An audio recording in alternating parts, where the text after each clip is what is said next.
बिस्मिल्लाहिर्रहमानिर्रहीम, अस्सलाम वालेकुम। शहर इक़्तिदार से मैं हूं फैज़ान रिजवी और मेरे साथ ईसा नकवी साहब मौजूद हैं। अमेरिका के सदर जो बाइडन जब इक़्तिदार में आए थे तो उन्होंने बहुत सारे दावे किए, नारे लगाए, जिनमें सबसे बड़ा दावा और नारा था कि कुछ भी हो जाए उन्होंने चीन को नहीं छोड़ना। लेकिन एक के बाद एक जो बाइडन के मंसूबे बुरी तरह से नाकाम होते रहे और ड्रैगन आज भी बेकाबू नज़र आता है। नकवी साहब से बात करेंगे। नकवी साहब, कौन से ऐसे डिसीजंस थे जो अमेरिका के सदर को, जो सबसे बड़ा नारा उन्होंने लगाया था कि ड्रैगन को उन्होंने काबू करना है, तो क्यों नाकामी आज तक देखी जा रही है?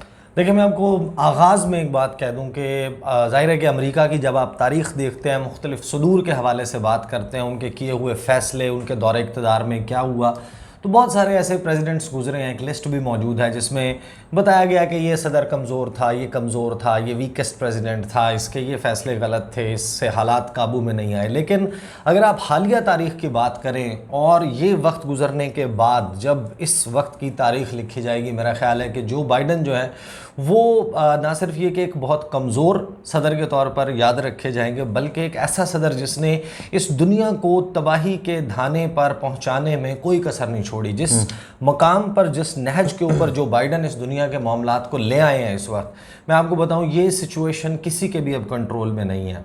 चीन के साथ बहुत और तरीके से डील किया जा सकता था। 4 फरवरी 2021 पहला दौरा करते हैं जो बाइडन स्टेट डिपार्टमेंट का। वहाँ पर आके वो अपना foreign policy layout, design, plan, मंसूबा सामने रखते हैं और उस मंसूबे में कहते हैं कि चीन हमारा सबसे सीरियस हरीफ है, सबसे संजीदा हरीफ है और हम इसको ज़ेर करेंगे। फिर वो एक तकरीर करते हैं जिसमें वो कहते हैं नॉट अंडर माई वॉच, कि चीन का मंसूबा है दुनिया का अमीर तरीन मुल्क बनने का, चीन का मंसूबा है दुनिया का ताकतवर तरीन मुल्क एक अस्करी एतबार से बनने का, और ऐसा मैं नहीं होने दूंगा, मेरे मौजूदगी में ऐसा नहीं होगा। और उसके लिए फिर वो कुछ स्टेप्स लेते हैं। इस वक्त जो दुनिया का मंजरनामा है, मेरा ख्याल है कि ये एक ऐसी सूरत हाल बन चुकी है कि एक चिंगारी की ज़रूरत है और बहुत ही बड़ी बड़ी तब्दीलियाँ आप देखेंगे आने वाले 5 से 10 साल ह्यूमन हिस्ट्री के हैपनिंग ईयर्स में शुमार होंगे।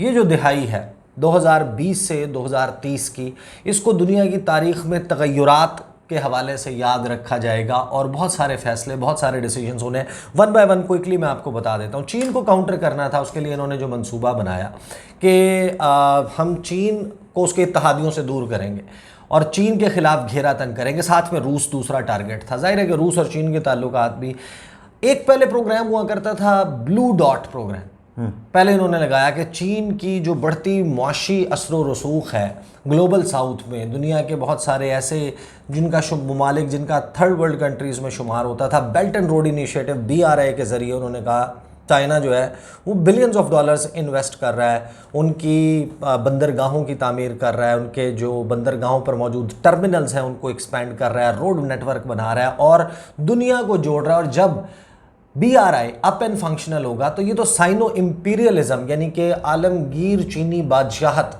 का मंसूबा है। और दूसरी तरफ शी जिनपिंग के तेवर ये नज़र आते हैं कि वो 2035 तक सदर रह सकते हैं। उनको जो इजाज़त उनकी कम्युनिस्ट पार्टी ऑफ चाइना की एग्जीक्यूटिव कमेटी ने दी है वो 2035 तक की दी है कि अगर उनकी सेहत और ज़िंदगी साथ देती है तो फिर उनका मंसूबा नज़र आ रहा है। इन्होंने पहले ब्लू डॉट प्रोग्राम को रोल बैक, यानी कि ज़ाहिर है कि रोल बैक उस तरीके से अनाउंस करके नहीं किया। ये पहला मंसूबा लेकर आए 12 जून को। 12 जून 2021 G7 ममालिक इकट्ठे होते हैं और G7 ममालिक कहते हैं कि हमने चीन को काउंटर करना और एक build back better world B3W initiative launch करेंगे और अरबों डॉलर लगाया जाएगा उन मुल्कों में जो मुल्क चीन के करीब हैं और उनको चीन से दूर करने के लिए उनके इंफ्रास्ट्रक्चर प्रोजेक्ट्स में इन्वेस्ट किया जाएगा। कहाँ गए वो मंसूबे? ब्लू डॉट गायब हो गया। उसके बाद आपका B3W, उसकी बात नहीं नज़र आती, वो नाकाम हो गया। अब जो G7 इजलास हुआ है इसमें एक और ये ग्लोबल इंफ्रास्ट्रक्चर प्रोजेक्ट लेकर आए 600 अरब डॉलर का। ये चाइना के एतबार से और रूस के एतबार से एक बड़े फैसले थे जो बाइडन के, जो जिनके ऊपर एक के बाद एक धचका लगा। लेकिन फिर सियासी मंजरनामा क्या नज़र आता है हमें कि रशिया और यूक्रेन का क्राइसिस इसी दौरान स्टार्ट होता है। फरवरी के महीने में रशियन फोर्सेस मार्चिंग करती हैं यूक्रेन में और ये पाबंदियां लगा देते हैं। इस वक्त प्रैक्टिकली स्पीकिंग जो बाइडन जिसे कहते हैं थूक कर चाटना, हर वो काम करते हुए नजर आ रहे हैं जिस पे उनके बड़े बड़े दावे। अच्छा, जो बाइडन से जो पहले से दूर थे, ट्रंप, अब बड़े दावे करते हुए नजर आते डोनाल्ड हैं। ट्रंप उनके जो दौर में चाइना के साथ कैसा रहा अमेरिका? डोनाल्ड ट्रंप जो है वो एक एंटी वॉर प्रेसिडेंट था। उसके दौर में आपने देखा होगा कि नई जंगें नहीं शुरू हुई, और जिस तरीके से अफ़गानिस्तान से बदतरीन शिकस्त खा के बाइडन के दौर में अमेरिका और नेटो इत्तेहादी निकले, ऑब्जेक्टिव अचीव किए बगैर अफ़गानिस्तान से निकले हैं। यूक्रेन का क्राइसिस स्टार्ट हुआ है। वो जो बाइडन ने क्या कहा था, मैं सबक सिखाऊंगा, मैं व्लादिमीर पुतिन को घुटनों पर लेकर आऊंगा, बिल्कुल, मैं कमर तोड़ दूंगा रूसी मईशत की। क्या हुआ? जो बाइडन खुद इस वक्त घुटनों पे बैठकर क्रॉल कर रहे हैं, एक मुल्क से दूसरे मुल्क जा रहे हैं कि अपनी एनर्जी की प्रोडक्शन बढ़ा दें, अपनी तेल की पैदावार बढ़ा दें। किस मुल्क के पास गए हैं? वेनेजुएला के पास टीम भेजी है। वेनेजुएला जिसके निकोलस मडोरो सदर के खिलाफ अमेरिका जो है वो 2013-14 से कोशिशें कर रहा है कि यहाँ पर जनाब रिजीम चेंज किया जाए, इसको हटाया जाए। ये मुल्क वेनेजुएला जो कि दुनिया के रिचेस्ट ऑयल रिजर्व्स के एतबार से, जो तेल के ज़खायर हैं उसके एतबार से दुनिया के अमीर तरीन ममालिक में है, उसके ऊपर पाबंदियाँ लगाई हुई थी। उसकी अपनी प्रोडक्शन इतनी नीचे चली गई उन पाबंदियों की वजह से कि अपने यहाँ दुनिया के one of the richest oil resources वाली कंट्री, मुल्क, उसके अपने पेट्रोल पंप्स के ऊपर तेल नहीं मिल रहा था। उसके पास टीम भेजी जिसके साथ ये ईरान के साथ इन्होंने ट्राई किया, और अब हमें सामने नज़र आता है कि जनाब अच्छा, जो बाइडन के इस दौर पे नज़र डालें तो प्रोमिनेंट जो मुझे याद आते हैं, अफ़गानिस्तान से इनखला और रूस यूक्रेन तनाज़ा और अमेरिका के इंटरनल मामलात कोरोना समेत, तो उधर उलझे रहे, शायद इस वजह से फोकस नहीं गया चाइना पर। नहीं, दुनिया क्योंकि तब्दील हो गई है। देखें, जो इन रोड्स चाइना बना चुका है उसको अब काउंटर करना मुमकिन नज़र नहीं आता। इवन जो B3W के बाद अब जो ये ग्लोबल इंफ्रास्ट्रक्चर प्रोजेक्ट सामने लेकर आए हैं, उसके ऊपर इनके अपने माहिरीन कहते हैं कि अब शायद बहुत देर हो गई। अब हम चीन का इस किस्म के प्रोजेक्ट से पैसे लगा के काउंटर उस तरीके से नहीं कर सकते। देखें क्या हुआ, सऊदी अरब, मुत्तहिदा अरब अमारात हमेशा अमेरिका के कहने के ऊपर फैसले करते थे। अपनी ऑयल प्रोडक्शन बढ़ाने के लिए अब मिन्नतें कर रहा है अमेरिका, वो ऑयल प्रोडक्शन नहीं बढ़ा रहे। जो ग्लोबल ऑयल शॉक है वो अमेरिका के इत्तेहादियों को अफेक्ट कर रहा है। अमेरिका इस दुनिया पे, आपका क्या ख्याल है कि सिर्फ एक अपने मुल्क के तौर पर हुकूमत करता है? इस दुनिया पर हुकूमत करने के लिए उसको बैसाखियाँ चाहिए, उसकी अलाइंसेस चाहिए, मुख्तलिफ ममालिक जो अतात गुजारी करते हो, जिनकी एलिजियंस हो अमेरिका के साथ। अमेरिका के कहने के ऊपर अपने फॉरेन पॉलिसी डिसीजंस लें, दुनिया के मुल्कों के साथ ताल्लुकात घटाएं या बढ़ाएं।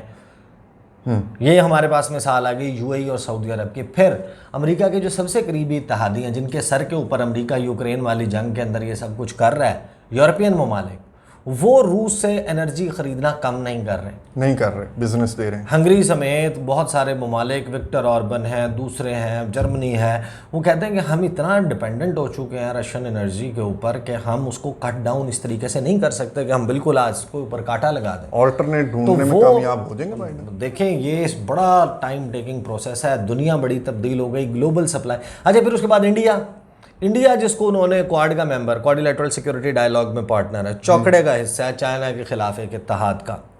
इंडिया रूस से S-400 भी ख़रीद रहा है। 60% उसकी दुनिया का दूसरा बड़ा इंपोर्टर है आर्म्स का इंडिया। अच्छा, और सऊदी अरब के बाद दुनिया में सबसे ज़्यादा असलहा दरामद करने वाला मुल्क है इंडिया।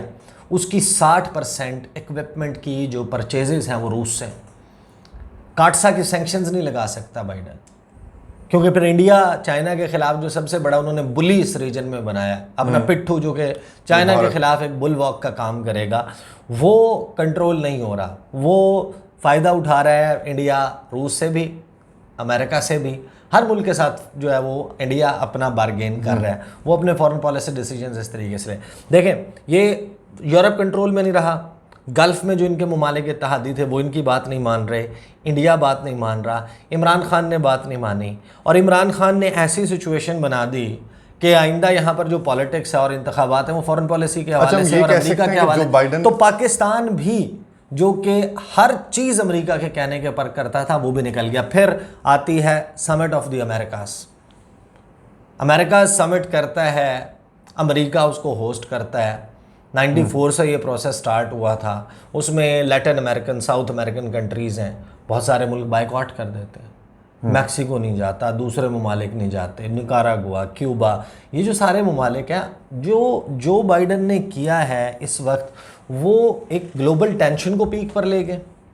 ग्लोबल टेंशन इस वक्त आलमी जो दर्जा हरारत है वो बहुत ज़्यादा है।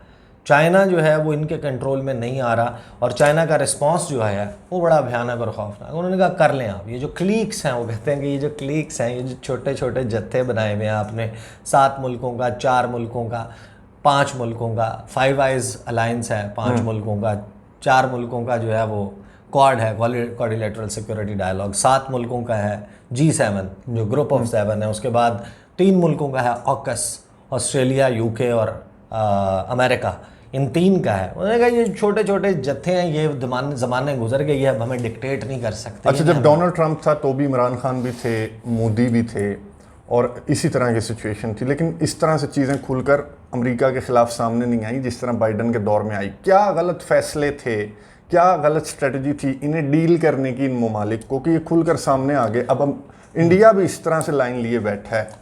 देखिए, इंडिया मेरे ख्याल में बड़ा स्मार्टली प्ले कर रहा है। वो देख रहे हैं कि हमें कहाँ से फ़ायदा हो रहा है, और वो हर तरफ से फ़ायदा उठा रहे हैं। दोनों ब्लॉक्स की मजबूरी। इंडिया एक बड़ा मुल्क है माशी एतबार से, यानी कि जो उसका साइज़ है, जो हुजम है उसकी मईशत का, उसकी आबादी है, उसका लैंड मास है, उसके बाद जो उसकी और चाइना की दरमियान एक फ़ॉल्ट लाइन मौजूद है, लाइन ऑफ एक्चुअल कंट्रोल, वो सारी चीज़ें हैं जो उसको काबिल इस्तेमाल बनाती हैं मगरबी ममालिक के लिए भी, और रूस और चाइना के ब्लॉक के लिए भी। तो वो तो फ़ायदा उठा रहा है।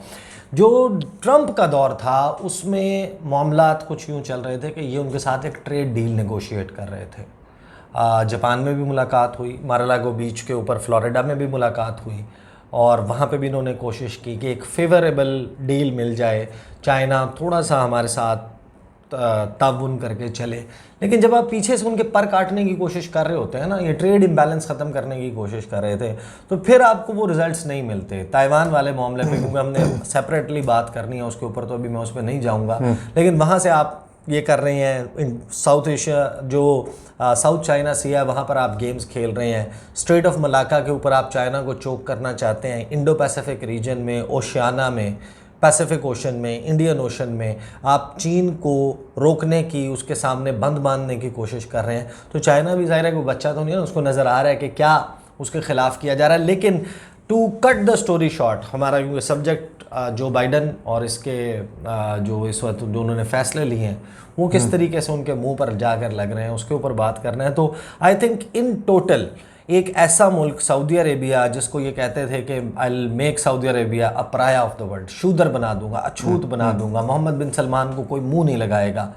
मैं इनके साथ स्टेट डिपार्टमेंट का, आपको याद है एक बयान आया था स्टेट डिपार्टमेंट का, जिस वक्त जेन साकी स्टार्ट में बिल्कुल वाइट हाउस की तर्जुमान बनी और जो बाइडन सदर बन गए, कुछ तकरीबन 1 से 2 हफ्ते के बाद जब जो बाइडन की मुख्तलिफ दुनिया के मुल्कों के जो सरबराहान हैं उनके साथ टेलीफोन पर बातचीत शुरू हुई, बहुत सारे सवालात आए कि मोहम्मद बिन सलमान को कॉल कब करेंगे, मोहम्मद बिन सलमान को। उन्होंने कहा जनाब हम रिकैलिब्रेट कर रहे हैं टाइज़ सऊदी अरेबिया के साथ, क्योंकि मोहम्मद बिन सलमान जमाल खाशोगी का जो बाइडन समझता था कि मर्डरर है, और CIA की उसने रिपोर्ट्स देखी थी इन्वॉल्वमेंट के हवाले से वो बात करता था। उसने कहा कि मैं इसको शूदर बना दूंगा, अछूत बना दूंगा, कोई दुनिया में मुंह नहीं लगाएगा।